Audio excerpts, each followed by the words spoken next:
कर्नाटक के मैसूर स्थित श्री सुतूर मठ में जगत गुरु डॉक्टर श्री शिवरात्रि राजेंद्र महास्वामी जी की 110वीं जयंती समारोह के पावन अवसर पर केंद्रीय मंत्री शिवराज सिंह चौहान ने उपस्थित जनसमूह को प्रेरणादायी संबोधन दिया।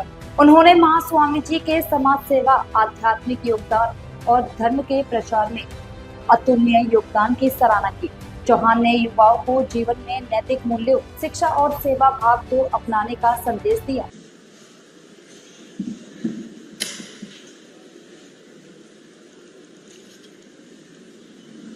ಎಲ್ಲರಿಗೂ ನನ್ನ ನಮಸ್ಕಾರ.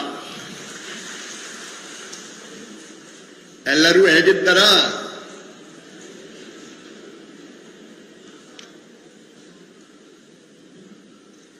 सचमुच में आज यहां आके मैं धन्य हो गया। मैं आदि जगत गुरु के चरणों में बारंबार प्रणाम करता हूं। गुरुर् ब्रह्मा गुरुर् विष्णु गुरुर्देवो महेश्वरा गुरुर् साक्षात परब्रह्म तस्मै श्री गुरुवे नमः। 1000 साल पहले उन्होंने इस मठ का बीजारोपण किया था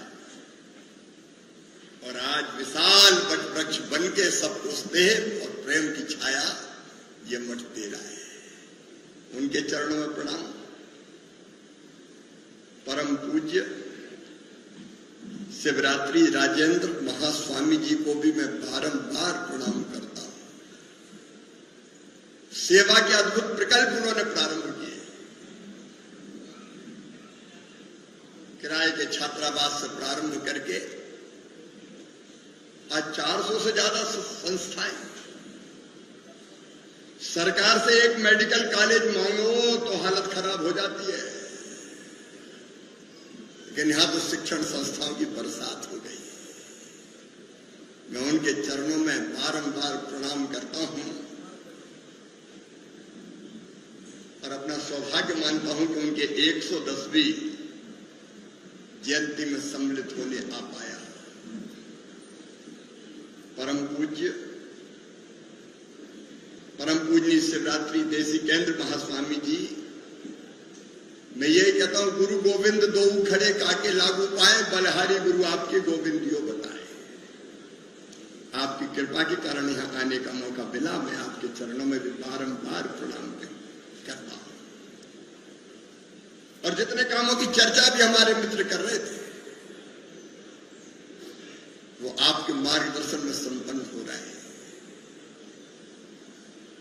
यहां सामने बैठे हुए सभी संतगण आत्मनो मोक्षार्थ जगत हिताय च, जो आत्मा के मोक्ष और जगत के हित के लिए काम कर रहे हैं, उन सब संतों के चरणों में भी बारंबार प्रणाम करता हूं। यहां के यशस्वी सांसद, कर्मठ सांसद महाराज अद्वीर जी, आदरणीय जीटी देवेगौड़ा जी, आदरणीय श्री वत्स जी, आदरणीय विवेकानंद जी, आदरणीय आर कृष्णमूर्ति जी, सिद्धलिंग जी महास्वामी जी, मैं क्षमा चाहता हूं, आपके चरणों में भी बहुत बारंबार प्रणाम। दर्शन ध्रुव नारायण जी, गणेश प्रसाद जी, अनिल जी माधो जी। अच्छा देखिए, आप राजनीति तोड़ती है, बीजेपी, कांग्रेस, जेडीएस कभी इकट्ठे नहीं होते। राजनीति तोड़ती है लेकिन धर्म जोड़ता है। आपने सबको इकट्ठा कर दिया और मुझे तो बहुत आनंद आया। आज अलग अलग पार्टी के जनप्रतिनिधियों का स्वागत करने का मुझे सौभाग्य मिला। कभी कभी तो सब इकट्ठा होके देश के हित की बात करें, ये धर्म करवाता है। मेरे सभी प्रिय बहनों भाइयों, अद्भुत वातावरण है यहां। लौकिक कुछ भी नहीं है, सब कुछ अलौकिक है। इस मठ के कामों का प्रभाव है। यहाँ की हवाओं भी है कि हवाएं सेवा का संदेश देती है। मैसूर की घटाएं सेवा का संदेश देती है, मैसूर के वृक्ष और लताएं भी सेवा का संदेश देते हैं, ये फूलों की मालाएं भी सेवा का संदेश देती है। और यहां बैठे लोगों की नजरों में देखें तो वो भी सेवा का संदेश देते हैं, इस मठ से जुड़ के सेवा के कामों में लगे रहते हैं। मैं आपको बारंबार प्रणाम करता हूं। लेकिन एक बात मैं कह देना चाहता हूं, मैं यहां कोई चीफ गेस्ट नहीं हूं। गेस्ट कह के मुझे दूर मत करो। मैं ना तो मंत्री के रूप में आया, ना गेस्ट के रूप में आया, मैं तो भगवान शिव के चरणों का दास और गुरु के शिष्य के रूप में आया। सचमुच में जीवन उसी का धन्य है जो दूसरों की सेवा में लगा है। भारत अत्यंत प्राचीन और महान राष्ट्र है।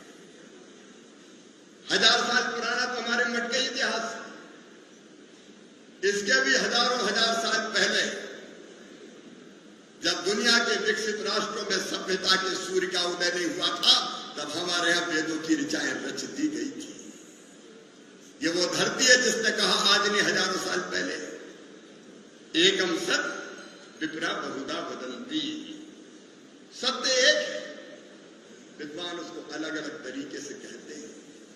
ये वो धरती है जिसके संतों ने आज ने हजारों साल पहले कहा आत्मवत सर्वभूतेषु, सबको कैसा मानो, आत्मवत मानो, अपने जैसा मानो।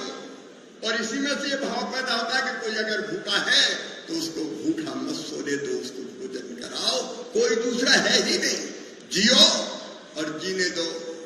ये वो धरा है जिसके ऋषियों ने, संयुक्त राष्ट्र संघ तो बाद में बना, लेकिन भारत के संतों ने हजारों साल पहले कह दिया अयम निजो परावेत्ति गणना लघुचेत साम उदार चरिता नाम तू वसुदैव कुटुंबकम। ये मेरा है, ये तेरा है। ये सोच तो छोटे दिल वालों का होता है, जो विशाल हृदय के होते हैं वो तो कहते हैं सारी दुनिया ही एक परिवार है। सर्व खविदम ब्रह्म, सब में वही है। उससे दुबई हो चाहे मॉरिशस, यूएसए हो और बाकी या और कोई देश, हमारे मठ के प्रकल्प सेवा के शिक्षा के पूरी दुनिया में चल रहे हैं, पूरे विश्व को आज भी ज्ञान का प्रकाश दे रहे हैं। ये वो धरती है जहां का बच्चा बच्चा कहता है धर्म की जय हो, अधर्म का नाश हो, प्राणियों में सद्भावना हो। केवल मनुष्यों में नहीं, प्राणियों में सद्भावना हो। दुनिया वालों, ये भारत है जो प्राणियों में भी सद्भावना हो, इसका मंत्र का उच्चार करता है। हम तो जीव जंतु पशु पक्षी कीट पतंगे उसमें भी शिव के दर्शन करते हैं, उन्हीं को देखते हैं। और इसलिए भगवान भोले शंकर औगरदानी फक्कड़ बाबा सबको अपनाते हैं। उनका श्रृंगार नाग से भी होता है, उनकी बारात में भूत पिशाच भी चलते हैं, देवता दानव भी चलते हैं। सब पर कृपा की वर्षा करने वाले, सबका अपना मानने वाला देश। और इसलिए भारत विश्व के कल्याण का संदेश देता है, प्राणियों में सद्भावना हो, विश्व का कल्याण हो। और हमारे ऋषियों ने गाया, केवल हम नहीं, सर्वे भवन्तु सुखिना, सर्वे सन्तु निरामया, सर्वे भद्राणि पश्यन्तु मां कश्चित् दुख भाग भवेत्। सब सुखी हो, सब निरोग हो, सबका मंगल हो और सबका कल्याण हो। और वही काम अब आज हमारे परम पूजनीय गुरुदेव शिवरात्रि देसी केंद्र जी महास्वामी जी के नेतृत्व में आज चारों तरफ चल रहा है। सब सुखी हो, सब निरोग हो, सबका मंगल हो, सबका कल्याण हो। कोई भूखा ना सोए, कोई दुखी ना रहे, कोई अज्ञानी ना रहे। सब पढ़े लिखे और आगे बढ़े। और मुझे लगता है भगवान श्री कृष्ण ने जो कहा था वो बिल्कुल सही है। उन्होंने कहा था यदा यदा ही धर्मस्य ग्लानिर्भवति भारत अभ्युत्थानम धर्मस्य तदात्मानं सदाम्यम परित्राणाय साधूनां विनाशाय च दुष्कृतां धर्म संस्थापनार्थाय संभवामि युगे युगे। जब जब धर्म की हानि होगी, अधर्म बढ़ेगा, पाप अनाचार अत्याचार बढ़ेगा, तब तब धर्म की रक्षा के लिए, अधर्म के नाश के लिए, सज्जनों के उद्धार के लिए और दुष्टों के संहार के लिए मैं बार बार धरती पर आऊंगा। और शायद इसलिए 1000 साल पहले जगत गुरु इस धरती पर पधारे, जिनने इस मठ की नींव रख के इस काम को इतना आगे बढ़ाया। केवल एक ही निवेदन करना चाहता हूं कि मैं तो धन्य हुआ ही आगे, पर अब एक बार आ गया हूं तो मैं एक बार पकड़ता हूं तो फिर छोड़ता नहीं हूं। अब मैं बार बार आऊं क्योंकि ये मठ हमारा भी घर है और हम सबको जुड़ना चाहिए, केवल सन्यासी नहीं, गृहस्थ जुड़े। देखो सचमुच में लोगों की सेवा ही भगवान की पूजा है, परहित सरिस धर्म नहीं भाई। और मैं भी अंतरात्मा से कोशिश करता हूं कि लोगों की सेवा में लगे रहें। प्रधानमंत्री जी ने मुझे सौभाग्य दिया, कृषि मंत्री बनाया, और जब मैं कृषि मंत्री के रूप में सोचता हूं तो कृषि भारतीय अर्थव्यवस्था की रीढ़ है और किसान उसकी आत्मा, किसान प्राण है, वो अन्नदाता है, मतलब जीवन दाता। और किसानों की सेवा मेरे लिए भगवान की पूजा जैसी है, तो भगवान की पूजा मानते लगातार कोशिश कर रहे हैं कि कैसे। अभी मैं आया तो कुछ किसान संगठन मिल गए, उन्हें अपने ज्ञापन भी मुझे दे दिए। किसान भाइयों, एक नहीं अनेकों प्रकल्प प्रधानमंत्री नरेंद्र मोदी जी के नेतृत्व में प्रारंभ करने की हमने कोशिश की है। हमारी कोशिश है खेती में पर हेक्टर उत्पादन बढ़े, उत्पादन की लागत घटे, उत्पादन के ठीक दाम मिले, नुकसान अगर हो जाए तो उसकी भरपाई हो। लेकिन कृषि का विविधीकरण भी, डाइवर्सिफिकेशन भी बहुत जरूरी है। फलों की खेती, फूलों की खेती, सब्जियों की खेती, औषधि खेती। लेकिन उसके साथ साथ हमारे देश में खेत के आकार बहुत छोटे छोटे, लैंड होल्डिंग काफी कम है। अमेरिका, ऑस्ट्रेलिया, ब्राजील, हाँ तो 10-10, 15-15 हजार एकड़ हेक्टर के फार्म हाउस है।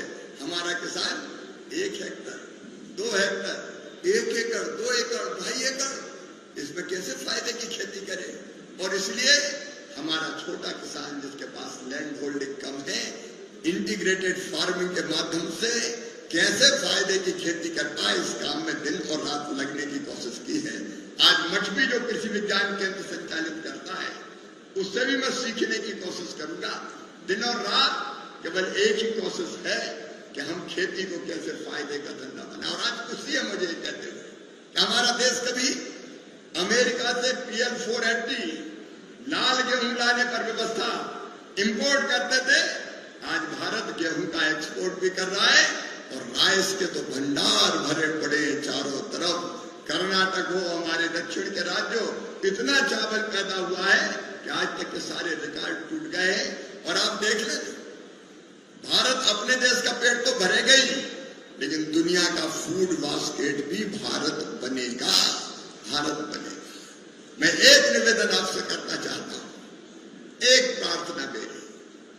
राजनीतिक मतभेद होते हैं विचारधाराओं, लेकिन राष्ट्र हित के मामले में कम से कम पूरा देश एक साथ खड़ा हो। देखो, दुनिया को अगर बचाना है, आज जिस दिशा में दुनिया जा रही है, कुछ देश के अधिनायकवादी नेता जैसा व्यवहार कर रहे हैं, वो सारे विश्व के लिए संकट बन के खड़ा हो गया है। ऐसे में मैं इस डायस से खड़े होके ये साहस कहने का करता रहूं कि भौतिकता की अग्नि में दग्ध विश्व मानवता को शाश्वत शांति के पथ का दिग्दर्शन अगर कोई कराएगा तो हमारा भारत कराएगा, हमारा देश कराएगा। इसके अलावा और कोई मार्ग नहीं, और कोई रास्ता नहीं। और जो जरूरी है कि हमारा देश मजबूत बने, हमारा देश दुनिया को दिशा देने की कोशिश करे। और ये जो चुनौतियां आज भारत के सामने खड़ी है, उनके बाद विस्तार में मैं नहीं जाना चाहता, लेकिन हमारे प्रधानमंत्री जी ने एक अपील की है। आज जो ताजे संकट, टैरिफ के सवाल उठाए जा रहे हैं, टैरिफ लादा जा रहा है, ऐसे वातावरण में देशभक्ति की भावनाएं प्रज्वलित होनी चाहिए सारे देश में। और एक संकल्प हर एक भारतवासी को करना चाहिए कि हम अपने दैनिक जीवन में आने वाली चीजों का उपयोग, उन्हीं चीजों का उपयोग करेंगे जो हमारे देश में उत्पादित हो, जो हमारे देश में बनी हो, जो हमारे लोगों ने बनाई हो, जिसमें हमारे लोगों के पसीने की खुशबू आती हो, भारत की माटी की सौंधी सुगंध आती हो। ये जरूरी है भारत की अर्थव्यवस्था को मजबूत करने के लिए। और मुझे पूरा विश्वास है कि देशभक्त भारतीय इस दिशा में एक नया इतिहास रचेंगे। मैं एक बार फिर परम पूज्य आदि गुरु के चरणों में बारंबार प्रणाम करता हूं। सचमुच में अद्भुत काम है बच्चों को, गरीब बच्चों को पढ़ाना। कोविड में जो बच्चे अनाथ हो गए उन बच्चों को शिक्षा देना, भोजन और वस्त्र का इंतजाम करना। आपके जितने भी शिक्षण संस्थान हैं गरीब बच्चों के लिए फ्री है। यहाँ के अस्पताल के बारे में मैंने पूछा तो बताया 50 रुपया में, केवल 50 रुपया लगते हैं और फिर इलाज फ्री में होता है 50 रुपया देने के बाद। यही तो पीड़ित मानवता की सेवा है, यही भगवान की पूजा है। और मैं फिर ये कहता हूं कि मैं अपने आप को सौभाग्यशाली मानता हूं कि आज आपके दर्शन करने का मुझे मौका मिला, अवसर मिला। इस अवसर पर मैं एक बार फिर परम पूज्य स्वामी जी, जिनकी 110वीं जयंती पर हम लोग आए हैं, परम श्रद्धेय परम पूज्य शिवरात्रि राजेंद्र महास्वामी जी को बारंबार प्रणाम करता हूं। हमारे यहां मानते हैं कि शरीर तो नश्वर है, क्षणभंगुर है, नाशवान है, वो नहीं रहता, लेकिन आत्मा तो अजर अमर है। गीता कहती नैनम छिन्दन्ति शस्त्राणि नैनम दहति पावका न चेत क्लेदन्तापो न शोष्यति मारुता। आत्मा तो शस्त्र नहीं काट सकती, पानी गीला नहीं कर सकती, हवा सुखा नहीं सकती और अग्नि जला नहीं सकती। अजर अमर अविनाशी शाश्वत सनातन चिरंतन और सच्चित आनंद यानी सच्चिदानंद, यह वास्तविक स्वरूप उसका। और इसलिए आत्मा तो अजर अमर है। उनका आशीर्वाद हमको हर स्थान से मिल रहा है। उनकी कृपा से सेवा के कामों का ये प्रकल्प चल रहा है। और स्वामी जी, परम पूजनीय स्वामी जी, महास्वामी जी, शिवरात्रि देसी केंद्र जी, आपके चेहरे पर जो तेज और ओज है वो हम सबको नई ऊर्जा देता है। वैसे तो यहाँ की माटी में ही ऊर्जा है, यहाँ के कण-कण में ऊर्जा है। और आज जब मैं यहाँ से जाऊंगा तो इस ऊर्जा के भंडार को अपने साथ लेके जाऊंगा।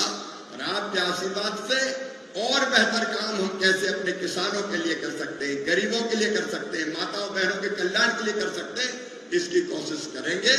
आपके चरणों में मैं फिर एक बार प्रणाम करता हूं। एक बार जुड़े हैं तो फिर आपके आशीर्वाद के लिए हम आते रहेंगे।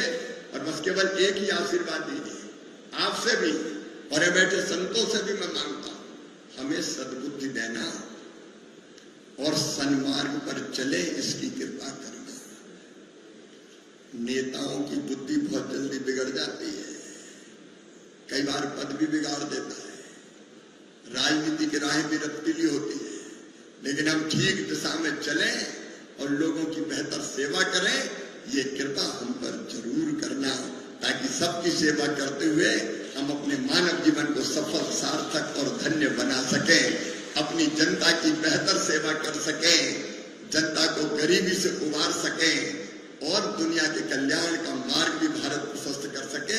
ये आशीर्वाद जरूर देना। मैं यहाँ आ पाया उसके लिए मैं हृदय से आभारी हूँ आयोजक मित्रों का, और उनको भी बहुत बहुत धन्यवाद देता हूँ। एक बार हम सब अपने देश भारत माता की जय के उद्गार करेंगे और उसके बाद मैं अपनी वाणी को विराम दूंगा। मेरे साथ बोलिए, भारत माता की, भारत माता की, भारत माता की। परम पूज्य हमारे परम पूज्य गुरुदेव शिवरात्रि राजेंद्र महास्वामी जी की, परम पूज्य श्री शिवरात्रि देसी केंद्र जी महास्वामी जी की, सिद्धलिंग जी महास्वामी जी की, सभी संतों की बहुत बहुत धन्यवाद, प्रणाम, नमस्कार। अगली बार कन्नड़ सीख के आऊंगा।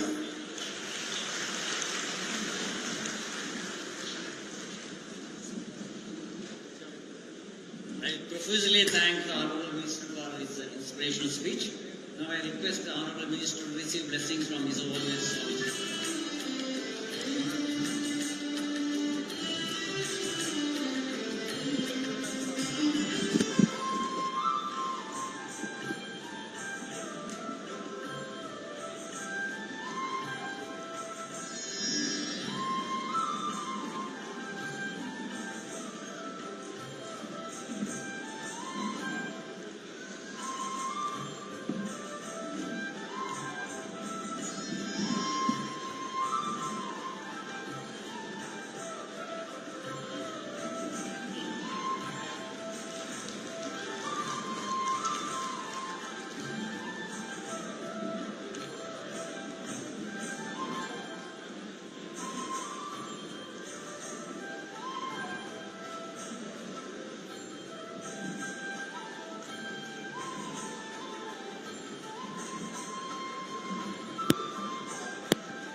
अगर आपको ये वीडियो पसंद आई हो तो वीडियो को लाइक करें, चैनल को सब्सक्राइब करना ना भूलें और अपनी राय हमें कमेंट में जरूर बताएं ताकि हर जरूरी अपडेट आप तक सबसे पहले पहुंचे। धन्यवाद।